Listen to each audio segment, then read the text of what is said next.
Mga bataan naman nga may autism nag-enjoy sa paglantaw sang libre nga pelikula lakip na diri. Ang pelikula sang GMA Pictures nga Firefly.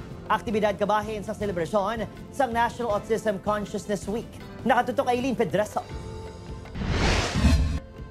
Tutok na tutok sa big screen ang ini nga mga kabataan with special needs upod ang ilang mga ginikanan sa sulod sang sinihan diri sa isa ka mall sa Bacolod City.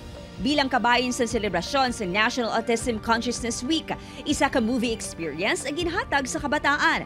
Masobra shin ka mga kabataan ang libre nga nakatanaw sa sine. Bangod kalabanan sa mga kabataan ang sensitibo sa magahod kag masalag nga lugar.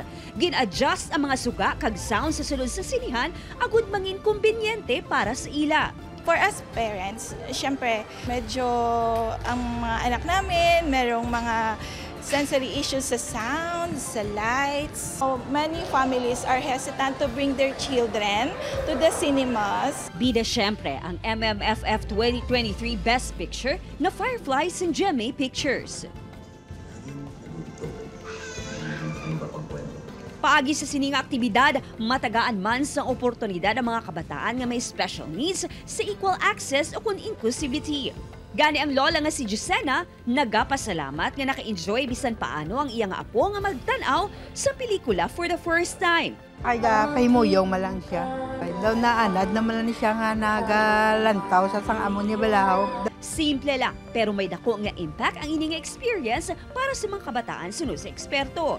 The main goal sa amon na program today is basically to address ang mga sensory issues bala sa mga bata naton nga ara na bilong sa aton nga spectrum. Makuha nila ang tsakto nga pagtimpla sa ilang mga senses. Pagi sa partnership sa GMA Pictures, SM City Bacolod kag National Autism Society of the Philippines nang imposible ang Lights Up and Sounds Down activity. Upod kay Reynald Castillo, Aileen Pedraso. 1 Western Visayas.